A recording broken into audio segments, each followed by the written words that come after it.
Hey everybody, it's Magic Prepper, and I wanted to remind you not to lose track of your preparedness requirements. And what I mean by that is that right now it's very easy to get lost in all of the craziness happening and hyper-focus on some more niche items, especially in the tactical realm, if you want to talk about firearms or ammunition or any of the gear associated with it. And I'm included in that conversation at times because I get a little excited and I like that stuff and I like shooting, so it definitely applies for me as well. But I also balance it with other preparedness items when it comes to how much I'm investing in that particular category. So I'm already relatively well prepared compared to a majority of the population at least.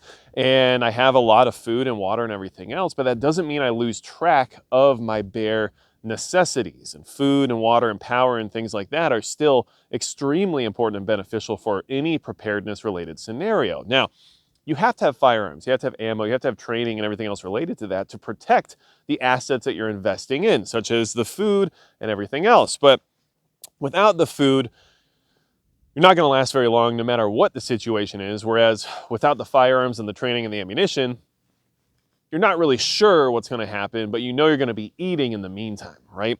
So you need to balance it well. And even though it's very tempting right now to go out and blow a ton of money on ammunition because it's getting more expensive and more scarce, which means we want to make sure we have plenty on hand, try to balance it with things that are still extremely beneficial for you regardless of whatever happens, such as food. This is some peak refuel right here. It's freeze-dried food. It'll last 25 years, and it has 10,000 calories in this bucket, which means it's good enough for about 5 days for the average person.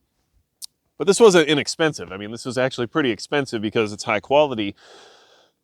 But I could have spent this money on more ammunition, and a big part of me wanted to. But instead, I decided I should still keep trying to buffer my food supply based on current events. And we know that freeze-dried food like this is also likely going to be sought after by governments and militaries and the elites who realize that they need it because they don't know what's going to happen either.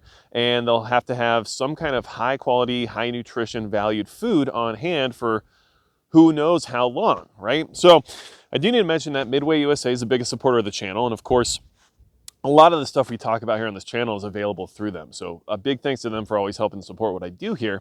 But even though you want to get a bunch of ammo, which I agree with in all honesty, make sure you have your other bases covered too. Don't have 10,000 rounds of ammo and 1 week's worth of food. Like, that just doesn't make any sense, right? And I just want to make sure that we stay on top of those priorities before we get carried away and lose our minds about the things that are happening in the world right now, because I personally believe things are becoming more dangerous. I personally believe we're already in a World War III scenario, which means I believe that there are enemies out there who would like to see nothing else in our demise.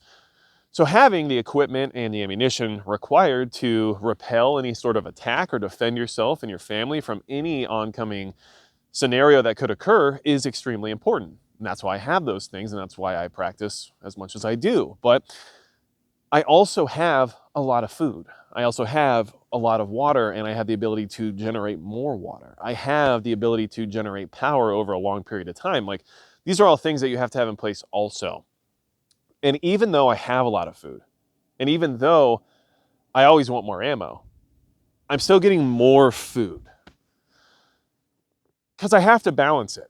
Because if I only spend all my money on ammunition and tactical gear and everything else, then I'm really doing a bad job of being well-rounded in the sense of preparedness. So I want to make sure that you're not falling into that trap.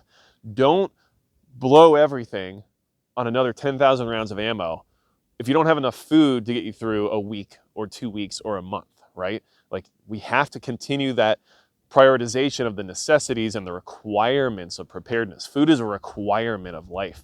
Ammunition is not technically a requirement. Is it important to have in the sense of defending yourself and your life and defending the food and everything else that you have that should sustain you over a long period of time?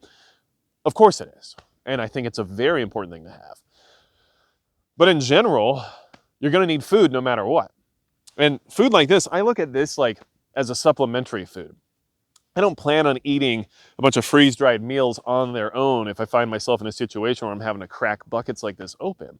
This will be supplementary to the other food that I have stored away for long-term survival purposes, such as the rice and the beans and all the canned goods and everything else that's in the pantry. And all those things, come into play. And this is additional food that can help supplement that nutritional value that's required, add some flavor and some protein and some calories to these meals that are going to be relatively bland otherwise.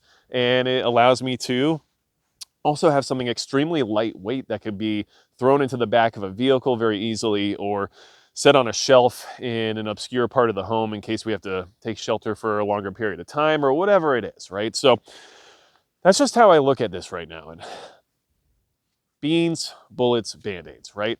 You got to have bullets, especially when they're starting to get scarce and more expensive. You got to have band-aids because of what bullets do. But without the beans, the bullets and the band-aids won't matter after about 3 weeks. So make sure you got what you need when it comes to your basic requirements, and don't lose track.